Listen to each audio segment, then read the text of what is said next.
nk'uko mubibona ahangaha akaba ari Kabeza ku isoko rya Kabeza cyangwa hazwi nko kuri Stella Matutina.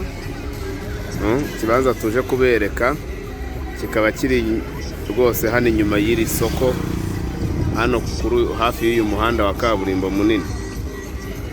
Ngira ngo murahabona ko ari Kabeza ku isoko rwose, muri quartier nziza cyane hafi ya Remera Giporoso.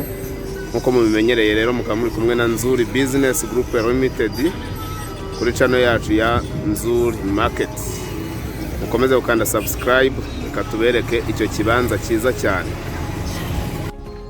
Ngira ngo kibanza murakibona rero, kibanza tukigezeho. Murabona ko ari quartier nziza cyane, ubona ko kiri muri quartier nziza.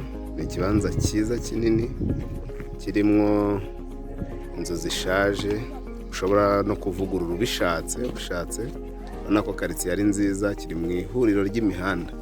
Ikibanza kiri mu ihuriro ry'imihanda, urabona quartier rwose, quartier nziza.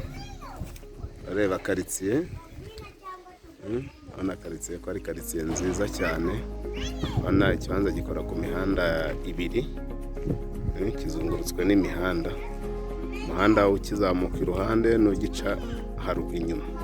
Kugira ngo murakibona, ni ikibanza gifite metero kare 525 kuri 20. Harimo iyi nzu nini ifite ibyumba 3 na salo, hakabamo izi ngizi zisohokera inyuma z'icyumba na salo. Ikibanza cyiza kiri muri R1 cyangwa se ahagenewe kubakwa inzu za kadastre, inzu ntoya cyangwa se inzu ziciriritse. Ubona ko aha ni ku ruhande rwo hepfo, izi ni annex ziriya nzu. Ushatse ushobora no kuzivugurura rwose. Ikibanza ubu ni hepfo aho kigarukira, ku ruhande rw'ahagana hepfo, murabibona. Kikaza kigarukira ahangaha, kigarukira aha. Ni ya nzu, ikibanza kigarukira aha.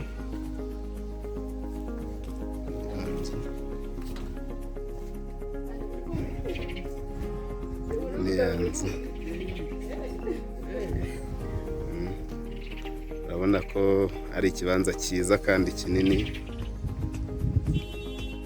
gishaka kandi amafaranga make rwose. Iki kibanza wakiguriza inzu ukazishyira hasi, ugakuramo inzu yawe nziza ya kadastre, ifite jardin, ifite parikingi ihagije, muri quartier nziza hafi ya kaburimbo.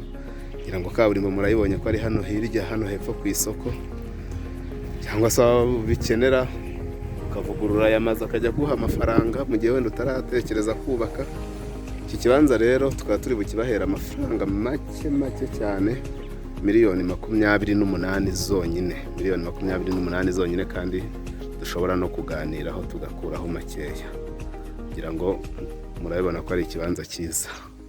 Nkuko mubimenyereye rero, dukomeza tubagezaho imitungo itimukanwa, ibibanza, amasambu, amazu, ibigurishwa n'ibikodeshwa, kandi ku giciro cyiza cyane mutasanga ahandi. Nimukomeze mutugane rero mukanda subscribe kuri iyi channel yacu ya Nzuri Market. Ari nako musura izindi mbuga zacu, website yacu yitwa www.nzuri.rw, Facebook page, Instagram, Twitter, hose twitwa Nzuri Market. Ni nako mwaduhamagara kuri 0788 230 cyangwa se mukaduhamagara kuri 0788 Ushaka kandi no kudusanga ku Muhima kuri ya Mahara muri Feruje, ku biro byacu aho dukorera mu nyubako ihari y'amatafari ahiye. Ugeze muri Feruje yitwa Shema House, muri etage yayo ya nyuma. Si ibyo gusa kandi turabafasha kujera imitungo yanyu, za nzu zanyu zabananiye, za nzu zanyu nini zabuze abakiriya. Turabafasha kuzimanaginga, tubashyiriremo abakiriya kandi beza. Si n'ibyo gusa kandi, si ibyo gusa, tubashakira ibyangombwa byo kubaka, byo gusana, tubakorera igenagaciro, tubaha ubujyanama ku bijyanye n'imikoreshereze y'ubutaka. Hari ababona wenda urubuga rwacu batese ko habaho inzu ziciriritse, tugira inzu kuva kuri miliyoni 5 kugera kuri miliyari 10, kugera mu mamiliyari. Niba ufite inzu nini ushaka kugurisha wenda mu buryo bw'ibanga, ntabwo ari ngombwa ngo inzu zose tuzishyire ku mbuga zacu, ku bitangazamakuru. Tuba tuzifite nyinshi tugurisha kandi zitariho hano. Ni nako kandi nawe ushaka inzu nini y'ubucuruzi ushobora kutugana nawe tukayiguha, kuko tuba tuzifite nta kibazo.